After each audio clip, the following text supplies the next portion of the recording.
community. Over to you, Clarence. Thank you very much for the very kind introduction, and thank you very much, all of you, for being here today, and the SE for inviting me to join the panel. I had the privilege of being introduced to the SE shortly after arriving in Asia, and I'm very pleased to have learned a lot from engaging with the SE over the past 3 years, and hopefully offering some of the insights that BlackRock has in international markets, as I've seen you take very innovative and forward-thinking steps as you consider corporate governance in your future development. One of the challenges of being last on the panel is I am running out of things to say. As the speakers go, I'm literally ticking off the points I had written on my piece of paper. So hopefully I'll offer some minor insights, and obviously I'll finish early to give time for questions, or at least that's my excuse for having less to say. There is a philosophical debate that I have immediately at this moment. Sure. Because having one standard across ASEAN would make my life a lot easier. It would save me a lot of time, and it would save me from having to look at very distinct and different markets. And so my first response, philosophically, is to say yes. As an investor, I would support a time-saving device like that. But actually, as I think about it, and I think about corporate governance and how we apply it on a day-to-day basis, I actually think no. Because it might draw away from the unique characteristics. And what is it that we are trying to achieve when we think about corporate governance and companies and investment? And I'm afraid I'm a bit one-dimensional here. I care about investment performance, I care about generating returns, protecting returns for my clients. So please forgive me if everything I say is around investment returns. There's been a lot of discussion today preceding this meeting at the OECD Roundtable on whether or not ASEAN needs a regional corporate governance code specific to ASEAN, because ASEAN is so different. And I would agree with certain aspects of that thinking. But having had the privilege of working for my clients in the Americas, in EMEA and now in Asia, I can tell you that the challenges you face from a corporate governance perspective are not yours alone. We have equally issues with family-controlled companies. We have issues with succession planning. That's a global issue for every company. We have issues around shareholder rights. You'd believe that there are worse shareholder rights in Europe than there are in Asia, funnily enough. We have issues around how to incentivize the management teams and the owners of the businesses and understanding what incentivizes them. And we have issues with transparency and disclosure and reporting and accounting standards in all of these so-called developed markets. So I would say to you this: if there is a discussion around an ASEAN corporate governance code, there are plenty of examples of people messing up globally for you to learn from. I'd like to pick up on another point here, which is around this, I've learned recently about the ASEAN scorecard. And I think it's a very worthwhile endeavor.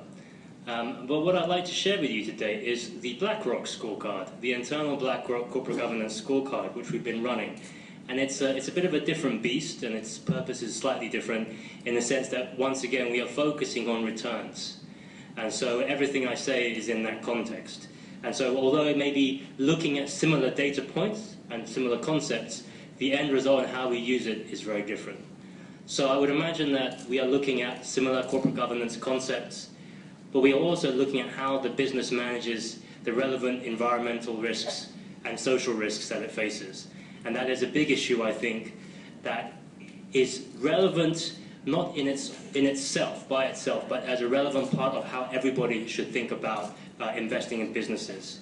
And along that, we have issues around boardroom diversity, which I've also heard people talk about, and the relevant regulators are also looking at in the region. I think that's a very important issue.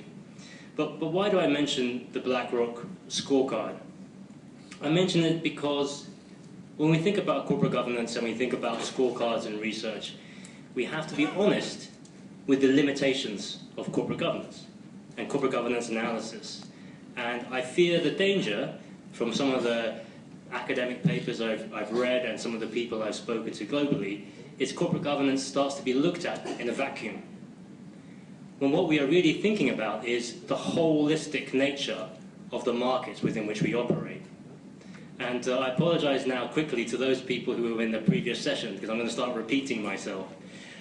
But I always think of it, I'm a very simple person, so I like to think of things in a very simple way. If I was to give my money to somebody, what are the questions that I would ask around the risks around that investment? And these fundamentally should be the questions that we all ask as investors. And those questions may be around the business plan, the strategy, they may be around the governance structure of the business, the background of the directors, the incentive plans, the rights and responsibilities that we have as providers of capital. It may be around their environmental track record or social track record, but only if they're relevant to the business. And the final thing I'd like to say about scorecards and research is the importance of the context within which we look at them. We have developed a very interesting tool which like Professor Mack's tool, is based on disclosure. And we have some very interesting results of companies that I won't name, but companies which we all know as individuals have a very difficult and challenging relationship with the marketplace on corporate governance, but for some reason have popped up in the top range of our research.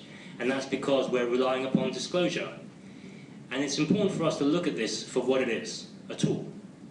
A tool for us to aggregate a large amount of complex information, a tool for us to save time and think about things in a relative framework, intra-market, intra-region, intra-sector.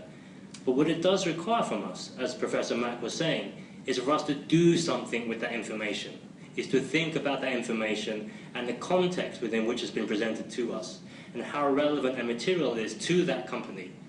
And I'll end on one final statement which encapsulates that, which is comply or explain. That is the fundamental foundation of how I've been educated in corporate governance and how I think about corporate governance when I engage with companies, and I understand that to be the philosophy which underpins corporate governance reform in this region as well. Thank you. Oh. That's a tour de force.